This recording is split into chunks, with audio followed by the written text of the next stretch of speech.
వైకుంఠ ఏకాదశి అనేది ఒక ఎత్తు అయితే ముక్కోటి ఏకాదశి అనేది ఎంతో విశిష్టంగా చెప్పుకుంటున్నారు. అసలు ఆ పండుగ విశిష్టత ఏంటి అండి? వైకుంఠ ఏకాదశి అని అంటే స్వామివారు దక్షిణాయన పుణ్యకాలంలో 4 మాసాల వరకు కూడాను యోగ నిద్రలో ఉండి కార్తీక మాసంలో వచ్చేటువంటి శుక్లపక్ష ఏకాదశి నాడు స్వామివారు నిద్రలేస్తారు. దానికి ఉత్తాన ఏకాదశి అని పేరు. ఆ ఉత్తాన ఏకాదశి దగ్గర నుంచి కూడాను మనకు ఉత్తరాయణ పుణ్యకాలం సరిగ్గా 90 రోజుల తర్వాత వస్తుంది. ఆ 90 రోజుల తర్వాత వచ్చేటువంటి ఈ ఉత్తాన ఏకాదశి మనకు ఎలాగైతే రోజుకి సూర్యోదయానికి ముందుండేటువంటి 90 నిమిషాల కాలం మనకు బ్రాహ్మీ ముహూర్తం అని చెప్తాము. అదే రకంగా ఉత్తరాయణ పుణ్యకాలానికి ముందు వచ్చేటువంటి ఈ 90 రోజుల కాలము కూడాను బ్రాహ్మీ ముహూర్త కాలంగా దేవతలందరూ కూడాను పరిగణిస్తారు.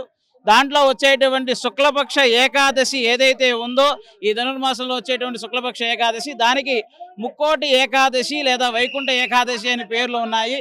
ఈ ముక్కోటి దేవతలందరూ కూడాను ఈ ఏకాదశి రోజున వైకుంఠంలోనే ఉండేటువంటి ఉత్తర ద్వారంలో శ్రీవారిని దర్శించుకోవడానికి కోసంగా అందరూ కూడాను దేవతలు, రాక్షసులు, సిద్ధులు, సాధ్యులు, యక్షులు ఇత్యాది 18 గణాల వాళ్ళందరూ కూడాను వెళ్ళి అక్కడ దర్శనం కోసం ఎదురు చూస్తూ ఉంటారు.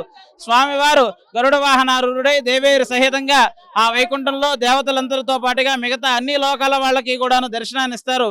కాబట్టి దానికి వైకుంఠ ఏకాదశి అని ముక్కోటి దేవతలతో పాటుగా మిగతా అనేకమైనటువంటి గణాలన్నీ కూడాను పరిసేవించడానికి అనువైనటువంటి రోజుగా దీన్ని కీర్తిస్తున్నారు. కాబట్టి దీనికి ముక్కోటి ఏకాదశి అని కూడాను దీన్ని పిలుస్తూ ఉన్నారు.